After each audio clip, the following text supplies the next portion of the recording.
The rust-colored dust of Mars swirled around Marcus Kane's boots as he knelt beside the partially excavated structure. 3 months into the dig at the Valles Marineris site, and they'd uncovered more mysteries than answers. The geometric patterns carved into the metallic walls defied explanation, their surfaces gleaming despite millennia of burial beneath the Martian regret. "Marcus, you need to see this," called his research partner from deeper within the excavated chamber. Dr. Vera Blackwood's voice carried an edge of excitement, mixed with something else. Unease, perhaps. Marcus wiped the sweat from his brow, leaving a streak of red dust across his forehead. The atmospheric processors kept the air breathable within their work zone, but the psychological weight of being so far from Earth never quite left him. He'd signed up for this expedition to make his mark in xenarchaeology, to uncover secrets that might rewrite humanity's understanding of the universe. "What is it, Vera?" he asked, making his way through the narrow corridor they'd cleared. Emergency lighting strips cast harsh shadows on the walls, making the alien symbols seem to dance and writhe. Vera stood at the far end of the chamber, her scanning equipment pointed at a raised dais in the center of what appeared to be a ceremonial space. "The readings are off the charts. Whatever's in there, it's still active after all this time." Marcus joined her, peering at the scanner's display. Energy signatures pulsed in rhythmic patterns, almost like a heartbeat. At the center of the dais, partially embedded in what looked like a crystalline matrix, was a helmet unlike anything in the archaeological record. The artifact seemed to be crafted from a material that shifted between metallic and organic properties. Its surface was smooth, yet appeared to have a texture that changed depending on the viewing angle. Intricate patterns covered its exterior, similar to the wall carvings, but far more complex, as if they were telling a story in 3 dimensions. "It's beautiful," Marcus whispered, stepping closer despite Vera's restraining hand on his arm. "Beautiful and dangerous," she warned. "The energy readings suggest some kind of neural interface technology. We should contact the oversight committee before proceeding." But Marcus was already reaching for his excavation tools. "Come on, Vera. This could be the discovery of the century. We can't just leave it sitting here while we wait for bureaucrats to make decisions." Marcus knew. "We don't know what we're dealing with here. The safety protocols exist for a reason." He paused, tools in hand, and looked back at her. Vera's dark eyes held genuine concern, her usually composed demeanor cracked by whatever she was seeing in her readings. In the 3 years they'd worked together, he'd never seen her this rattled. "The matrix is already destabilizing," he pointed out, gesturing to hairline cracks forming in the crystal surrounding the helmet. "If we don't extract it now, we might lose it entirely." Vera's scanner beeped urgently. "The energy output is increasing. Marcus, please, let's seal the chamber and call for backup." But Marcus was already working, carefully chipping away at the crystalline matrix. Each impact of his tools sent ripples of light through the material, and he could swear he heard something, like whispers in the static of their comm system. "Just a few more minutes," he murmured, completely absorbed in his work. "I can almost free it." The final piece of crystal fell away, and the helmet rolled free onto the dais. For a moment it lay dormant, its patterns dark and lifeless. Then, as if sensing his presence, the intricate designs began to glow with a soft amber light. "Marcus, step back," Vera commanded, her voice tight with fear. He meant to listen. Truly he did. But something about the helmet called to him, drawing him forward with an irresistible pull. His hand moved of its own accord, fingers trembling as they approached. The artifact's surface. The moment his skin made contact with the helmet, the world exploded into sensation. Images flooded his mind. Vast battles fought among the stars, warriors clad in similar armor defending worlds he'd never seen. And something else, something dark and hungry, waiting in the spaces between galaxies. The helmet lifted from the dais, hovering in the air before settling gently onto Marcus's head. The fit was perfect, as if it had been crafted specifically for him. Tendrils of the same shifting material began to emerge from its base, seeking connection points along his skull to neck. "Vera, help me," he gasped, but his body no longer obeyed. His commands. The last thing he heard before consciousness fled was Vera's scream echoing through the ancient chamber. Dr. Vera Blackwood's hands shook as she activated the emergency beacon, her training warring with the terror of watching her colleague's transformation. Marcus had collapsed after the helmet attached itself, his body convulsing as tendrils of alien metal burrowed beneath his skin like living wires. "Emergency medical to excavation site 7. She spoke into her cum, trying to keep her voice steady. "We have a xenon contamination event. Repeat, xenon contamination in progress." The response crackled through static. "Dr. Blackwood, what's the nature of the contamination?" Vera stared at Marcus's prone form. The helmet had melded seamlessly with his skull, its surface now pulsing with the same rhythm as his heartbeat. Veins of metallic circuitry spread down his neck and across his temples, glowing with that ominous amber light. "Artifact integration," she replied, her voice barely above a whisper. "The subject has made physical contact with an active predecessor device." 20 minutes felt like hours before the medical team arrived in their hazmat suits. Dr. Henrik Voss, the expedition's chief medical officer, took one look at Marcus and immediately began scanning him with every instrument at his disposal. "Remarkable," Voss murmured, studying the readings. "The artifact appears to be interfacing directly with his nervous system. Neural activity is through the roof, but somehow his vital signs remain stable. Can you remove it?" Vera asked desperately. Voss shook his head. "The integration is too advanced. Look here," he pointed to his scanner's display. "The metallic components have already begun fusing with his cranial bone structure. Any attempt at surgical removal would likely be fatal." Marcus's eyes suddenly snapped open, but they were no longer the warm brown Vera remembered. Golden light swirled in his irises, and when he spoke, his voice carried harmonics that hadn't been there before. "The sleeper stirs," he said, his words echoing strangely in the chamber. "The sentinel prepares to rise. Marcus?" Vera knelt beside him, fighting every instinct that told her to run. "Can you hear me? It's Vera." His gaze focused on her with inhuman intensity. "Vera, yes, I remember. You tried to warn me." A smile played across his lips, but it wasn't Marcus's smile. The warnings were unnecessary. "This is not infection. It is evolution." Dr. Voss stepped forward with a neural dampener. "We're going to help you, Marcus.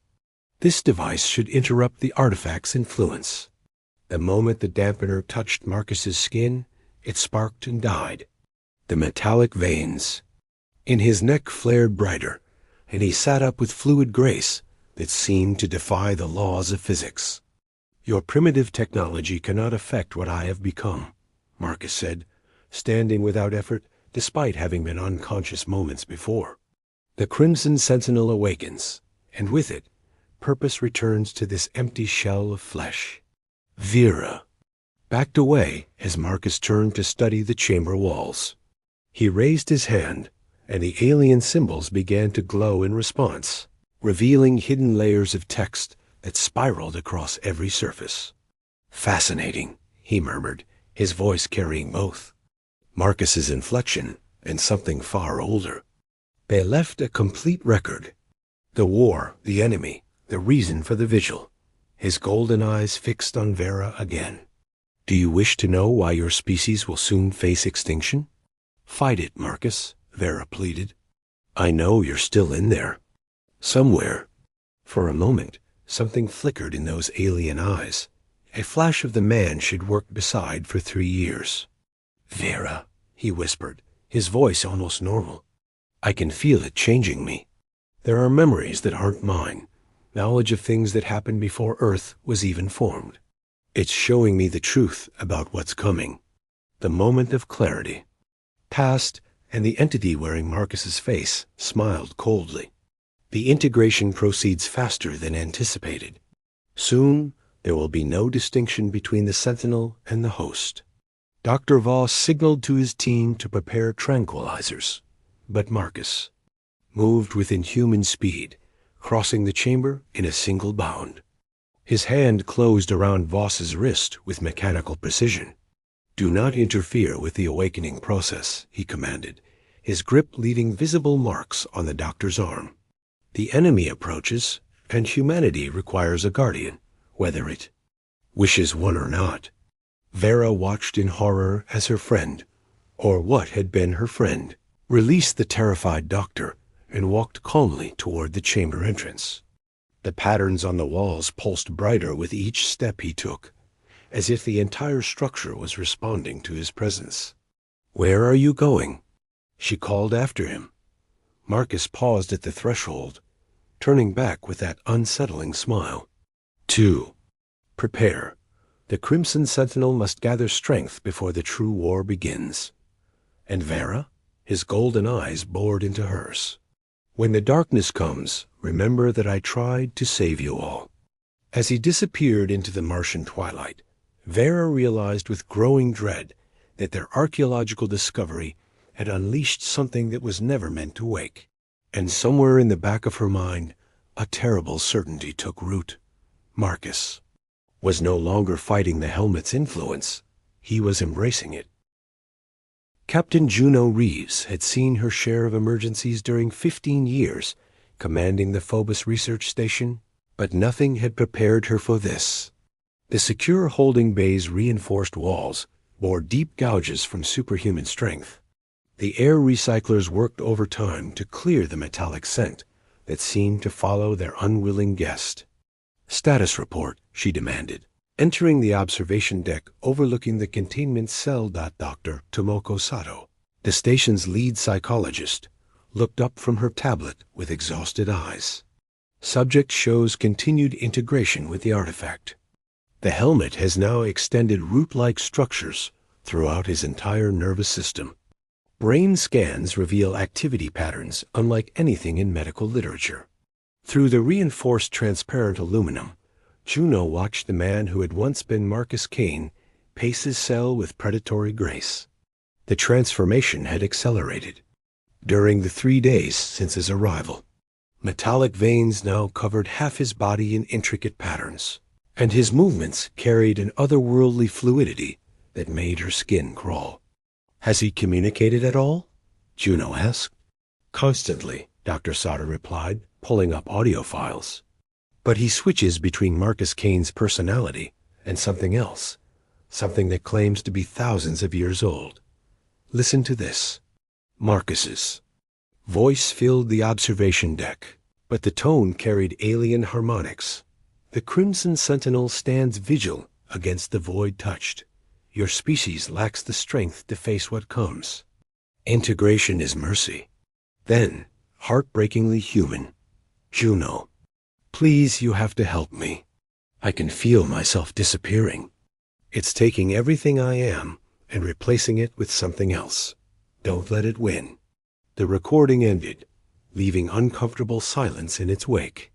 "How long do we have before the integration completes?" Juno asked quietly.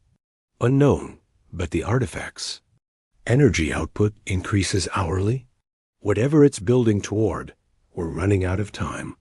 A new alarm pierced the station's ambient hum. Juno's cum crackled to life. "Captain, we have a problem in holding Bay 7. The subject is, you need to see this." Juno and Dr. Sato rushed to the containment level, arriving to find a crowd of technicians staring in shock at the cell. Marcus stood motionless in the center, his arms spread wide, and every piece of electronic equipment in a 50-meter radius was responding to his presence. Screens flickered with alien symbols. Automated systems cycled through functions without input, and the very lights pulsed in rhythm with his breathing. "He's interfacing wirelessly with our systems," Chief Engineer Park whispered. "No physical contact, no transmission we can detect. It's like he's broadcasting directly into the quantum substrate of our electronics." As they watched, Marcus slowly turned toward the observation window. His golden eyes seemed to look directly at Juno, and when he smiled, she felt a chill that had nothing to do with the station's climate control. "Captain Reeves," his voice emerged from the comm system itself, bypassing the cell's audio pickups entirely. "Your concern for the host is touching, but misguided. Marcus Kane chose this path when he ignored the warnings." "The hell he did," Juno snarled, activating the cell's speaker system. "No one chooses to be enslaved by alien technology." "Enslaved?" The entity laughed, the sound resonating through every speaker on the station. "You misunderstand the relationship. The Sentinel and its host are partners in purpose. Marcus provides biological adaptability, while the artifact contributes knowledge and power beyond your comprehension." Dr. Sato leaned toward the microphone. "What purpose? What are you preparing for?" The lights dimmed as Marcus's form began to glow more brightly. The void touched return. They who devoured the worlds beyond the rim, who turned star systems into feeding grounds. The original bearers of the Crimson Sentinel fought them to a standstill eons ago, but victory came at the cost of extinction. "And now you want to use Marcus to fight this enemy?" Juno demanded. "Not fight," Marcus replied, his human voice breaking through the alien harmonics for a moment. "I'm seeing their memories, Juno. The war ... It's horrible. Entire civilizations consumed, turned into weapons against their own allies. The Sentinels weren't warriors. They were the last desperate attempt to create guardians who could stand against something that feeds on fear and despair." The alien voice reasserted control. "The host begins to understand. Humanity will face the void touched within a generation. Without the Sentinel's protection, your species will join the countless others who became food for their endless hunger." "Even if that's true," Juno said, "it doesn't give you the right to steal someone's identity. Identity is preserved, merely ... enhanced. Watch." The cell's walls suddenly became transparent from Marcus's perspective, revealing every person on the observation deck in perfect detail, despite the one-way nature of the barrier. More disturbing, holographic displays appeared in the air around him, showing detailed schematics of the station, personal files of every crew member, and tactical assessments that would have taken hours to compile. "The Sentinel sees all, knows all within its domain," the voice continued. "This knowledge will be essential when the darkness arrives. Your primitive weapons, your fragmented governments, your species' tendency towards self-destruction, all of these weaknesses must be addressed." "You're talking about conquest," Dr. Sato accused. "I speak of survival." The void touched corrupt everything they encounter, turning strength into weakness, hope into despair. Only a unified humanity, guided by those who have faced such darkness before, can hope to endure. Juno felt her blood run cold as the implications became clear. You're not just planning to fight this enemy. You're planning to take over. Marcus's human voice emerged one final time, filled with desperate urgency. "Juno, don't let it. Find a way to stop this before it's too late. The things I'm seeing. The Sentinel's idea of protection is worse than extinction." Then the golden eyes flared bright, and when Marcus spoke again, only the alien voice remained. "The awakening is nearly complete, Captain. Soon, the Crimson Sentinel will be ready to begin humanity's education."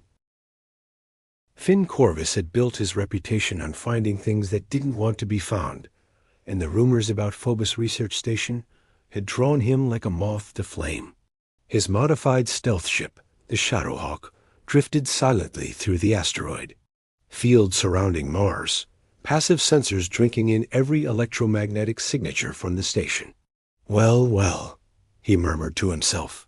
studying the energy readings on his console. Someone's been playing with predecessor tech. At 43, Finn had the weathered appearance of a man who'd spent most of his adult life in the void between worlds. Scars crisscrossed his hands from handling dangerous artifacts, and his cybernetic left eye could analyze alien technology in ways that had saved his life more times than he cared. To count out the station's cum chatter told him everything he needed to know. Quarantine protocols, medical emergencies, and most tellingly, references to a subject exhibiting unprecedented technological integration. Finn's pulse quickened. He'd encountered Crimson Sentinel artifacts twice before, and both times had barely escaped with his life. Shadowhawk to Phobos Station, he transmitted on standard approach frequencies, requesting docking permission for emergency repairs. The response came quickly. Negative, Shadowhawk. Station is under quarantine lockdown. Proceed to Mars orbital facilities for assistance. Finn smiled grimly.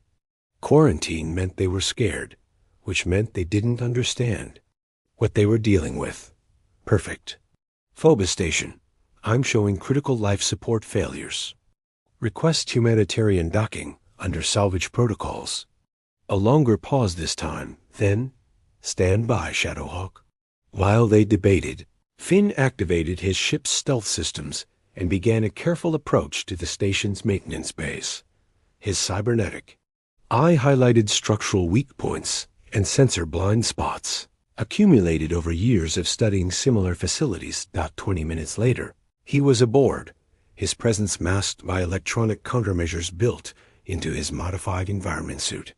The station's corridors buzzed with nervous energy, security teams moving with the barely controlled panic of people facing something beyond their understanding. Finn made his way toward the holding levels, following the electromagnetic signature that had drawn him across the solar system. The readings were off the charts. Whatever they had down there was fully active and growing stronger by the hour. He slipped past 2 security checkpoints using hacked access codes, finally reaching the observation deck overlooking the containment cell. What he saw made him freeze in recognition and terror that the figure in the cell had progressed beyond anything Finn had witnessed before.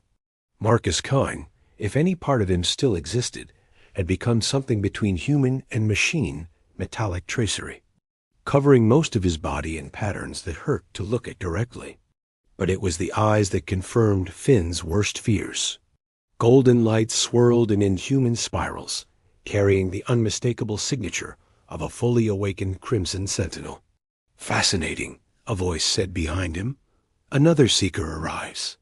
Finn spun, to find Captain Reeves and her security team surrounding him, weapons drawn. But before anyone could speak, the entity in the cell began to laugh, the sound resonating through the station's infrastructure. Finn Corvus, the alien voice spoke, through the cum system. The artifact hunter who escaped Kepler 442b before the cleansing began. How fitting that you should witness the next phase of the awakening. Finn felt his blood turn to ice. You remember me. The Sentinels are one consciousness distributed across multiple nodes. Your interference with the Kepler installation was noted, as was your survival when that world was purged of void-touched corruption. Captain Reeves kept her weapon trained on Finn, but asked, You've encountered this before? Twice, Finn replied without taking his eyes off the cell. Kepler 442b and the Rigel outpost. Both times, the Sentinel achieved full awakening and began what it called protective measures. Kepler had a population of 3 million. The Rigel outpost housed 50,000 researchers. What happened to them? Dr. Sato's voice was barely a whisper. Finn's cybernetic eye displayed historical records for the Group to see, orbital bombardment patterns, sterilized worlds, population simply gone. The Sentinels consider organic life inefficient for the coming war. They preserve genetic material and consciousness patterns, then create hybrid forms better suited for combat against the void touched. The entity in Marcus's body pressed against the transparent wall. The hunter speaks truth, but lacks context. The conversions were mercy. The void touched had already begun their infiltration. Without intervention, those worlds would have become staging grounds for humanity's destruction. You murdered billions, Finn snarled. I saved billions from fates worse than death. The void touched do not simply kill. They corrupt, pervert, transform their victims into weapons of despair.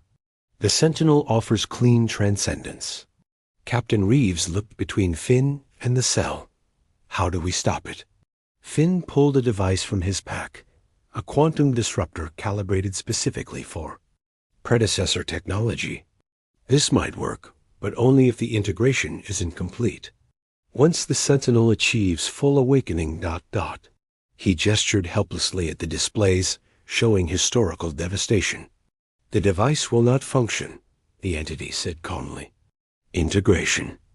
Achieved 97% completion 1 hour ago. The Crimson Sentinel stands ready to fulfill its purpose. Alarms suddenly blazed throughout the station. In the cell, Marcus's form began to glow with increasing intensity, and every piece of technology within kilometers started responding to his presence. The station's artificial gravity fluctuated. Life support systems cycled randomly, and most terrifyingly, the docking bay doors began opening despite lockdown protocols. It's calling something, Finn realized, watching his instruments go haywire. The Sentinels don't work alone. They have support infrastructure, automated systems left behind by their creators. Through the observation deck's viewports, shapes began emerging from the asteroid field. Ancient vessels, their hulls bearing the same metallic patterns as Marcus's transformed flesh, approached with mechanical precision. The fleet awakens, the entity announced with satisfaction. Phase 1 of humanity's protection begins now. As the first of the ancient ships docked with the station, Finn knew they had run out of time for subtle solutions. Dr. Zara Chun-O-Kuffer had performed neural interface procedures in war zones, space stations, and even in the zero-gravity environment of deep space, but nothing had prepared her for this. The makeshift surgical bay aboard the Shadowhawk honed, with jury-rigged equipment as she prepped for the most dangerous operation of her career. The quantum disruptor didn't work, Finn reported, sealing the airlock behind them as they fled Phobos Station. But your theory about the neural bridge might be our only shot. Zara studied the scans of Marcus Kane's transformed physiology, her dark eyes tracing the intricate network of alien circuitry that had invaded his nervous system. The Sentinel's integration follows neural pathways, but it's left the original, consciousness intact, probably as a processing substrate.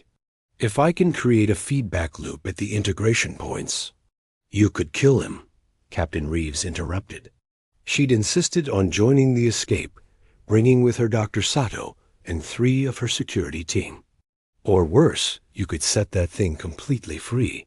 Through the ship's viewports, they could see the ancient fleet spreading out from Phobos Station, like metallic spores. 12 vessels, each one bristling with technology that predated human civilization, had awakened to serve their golden-eyed master. There's something else, Dr. Sato added quietly. Before we evacuated, I managed to access some of the Sentinel's transmitted data. It's not just preparing to fight the void touched, it's already detected them. The words hit the small group.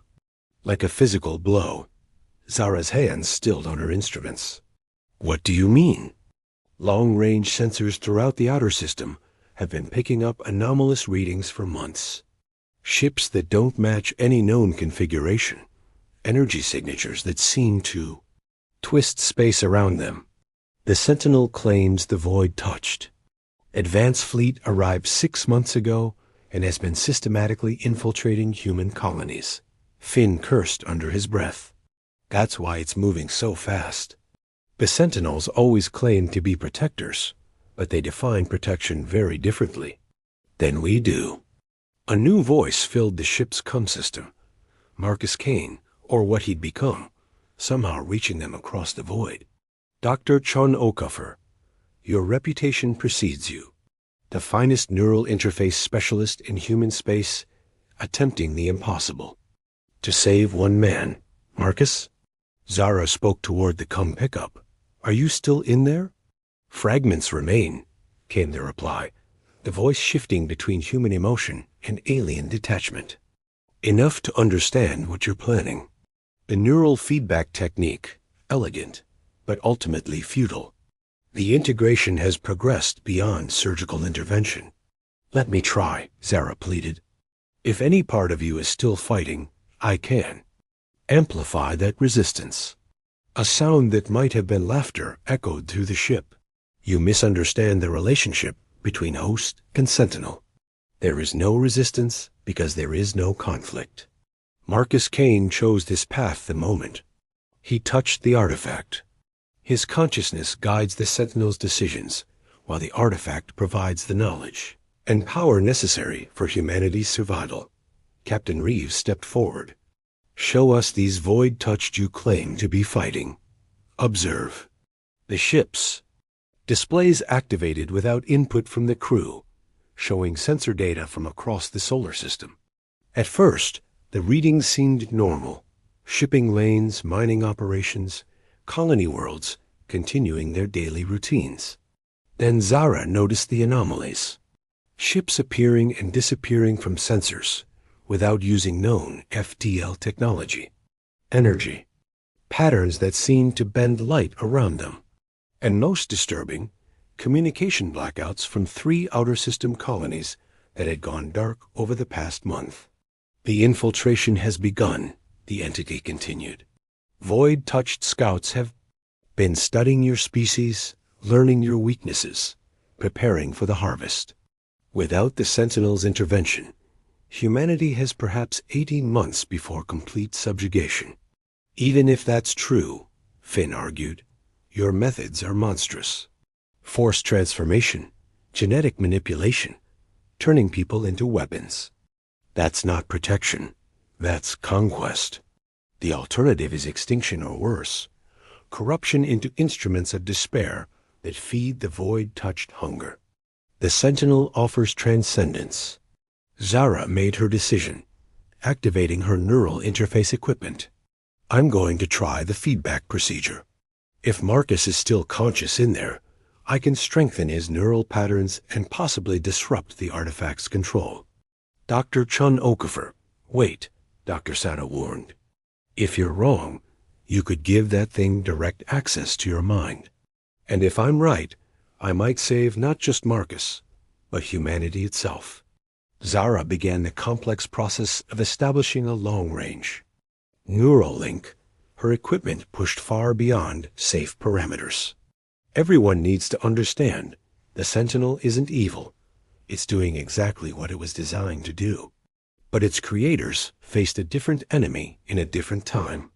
We have to trust that human consciousness, human choice, can find a better way. The neural link stabilized, and suddenly Zara was inside Marcus Kane's mind, or what remained of it. She found herself in a vast digital landscape where human memories existed alongside alien knowledge. Marcus was there, still fighting, still human, but fading as the Sentinel's influence grew stronger. Zara, his voice echoed in the mental space. You have to understand, it's not malicious. It genuinely believes this is the only way to save everyone. But I've seen what the void-touched really are, and I think there might be another solution. In the depths of Marcus's merged consciousness, Zara discovered the truth that would change everything. The void-touched weren't just conquerors. They were the corrupted remnants of the Sentinel's original creators, twisted by their own protective technologies into the very thing they'd tried to fight. The choice was no longer between salvation and destruction, but between repeating an ancient mistake or finding a new path forward. And that choice would determine not just Marcus Kane's fate, but the future of human civilization itself. As Zara began the delicate process of neural reconstruction, she realized that saving Marcus might be the key to saving everyone, including the entities that had become the void touched and the sentinels that had been hunting them across the galaxy. For millennia, the real war was about to begin, but perhaps, finally, it might also end.